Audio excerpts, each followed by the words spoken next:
Hey everybody, welcome back to the Disney Plus Everyday Challenge, and today we have Out There with Jack Russell. Jack Randall. Jack Randall, not Jack Russell as in the dog, the terrier. It's Jack Randall. Apparently I can't read backwards when I'm looking at this. So, yes, Out There with Jack Randall. This guy is very excitable. Let's just say that. He's Australian, he's very excitable, and he is sort of the Padawan, the heir apparent maybe to Steve Irwin, the crocodile hunter. He was kind of his protege in a sense. He was a big fan at first, and Steve Irwin encouraged him to go into a life of being a zoologist, and here he has a series on Nat Geo and now on Disney Plus, where he takes on some of the wildest creatures in all of Australia. There is another series with Jack Randall also on Disney Plus, but we'll get to that when we can. That's another one. That's another time. But yeah, for this one, there's only like 6 episodes, I think. It's from 2019. Each of them are around 45 minutes each. And the first one, let's just say if you're not really a big fan of snakes, this might not be the episode for you. The next episode is kangaroos. I only watched the first one with the snakes. Um, he wants to join a kangaroo mob in episode 2. There's other ones. Let me find the thing here. Crocodiles, of course.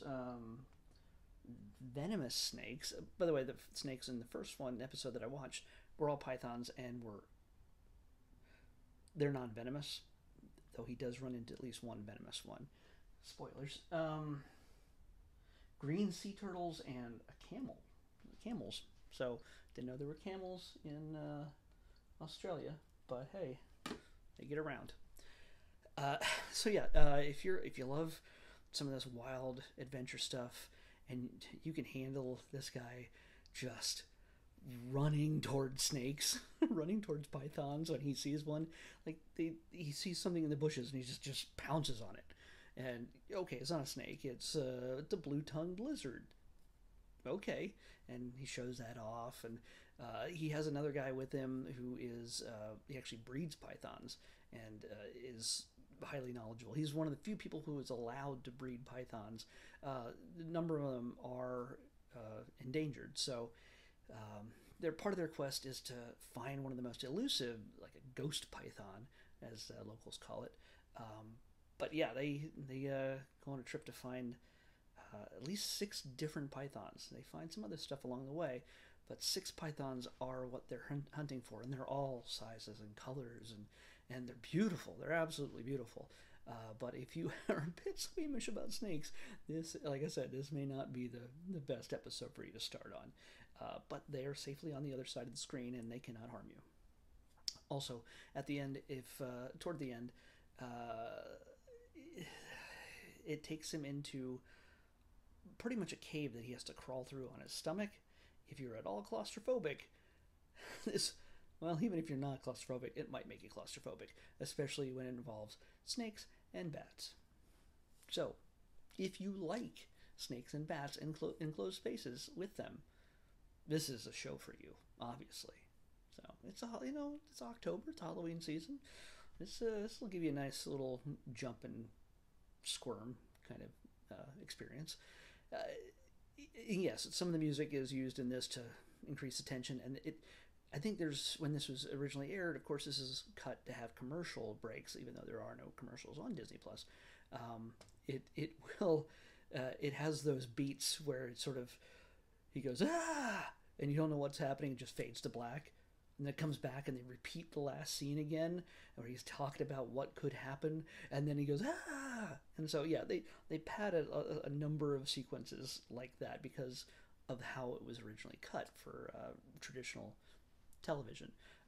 So yeah, they've racked up the tension every once in a while with the music and the editing, but for the most part,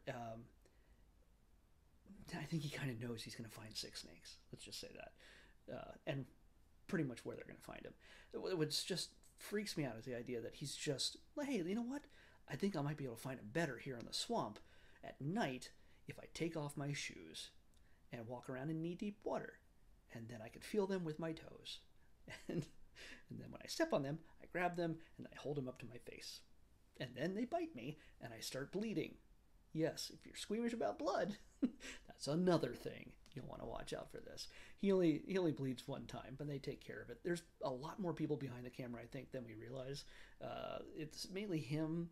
I can't remember the guy's name who was the python breeder. Little older guy who also knew Steve Irwin, who was a friend of his.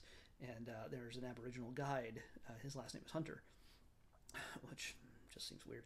But the three of them are mostly in front of the camera. But when he gets bit, suddenly there's a guy with all the medical bandages to take care of him. Nothing horrible. He doesn't. But every once in a while, I get the feeling he's playing it up a little bit for when the snake starts wrapping itself around his arm or his waist or even his head. He loves getting these shots where animals are on his face. Like the snake is just sort of wrapped around his head or crawling up his head. And in the intro, you see him doing that with a number of different animals, including a gigantic spider about this big.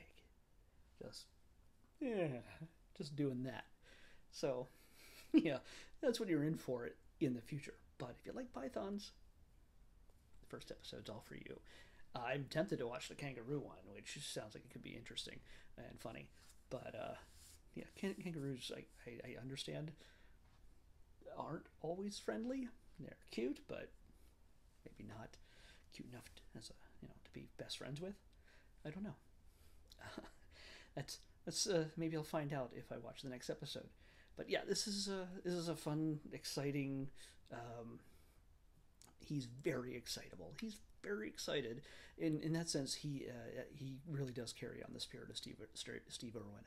Blah, Steve Irwin. And if you're a big Crocodile Hunter fan from back in the day, rest in peace, Steve. If you're a big fan of his, this guy really carries a torch in enthusiasm and a love for nature and all of its creatures. So, yeah, it's a Nat Geo thing. So if you get a chance to see it, yeah, out there with Jack Randall. He's a wacky dude. That's all I can really say. And you're gonna find yourself using the accent while watching it. You're just gonna do that because you're gonna do it badly, but you're gonna do it just like I did. All right, let's pick tomorrow's episode. 485. 485. Oh, we're so close to Star Wars.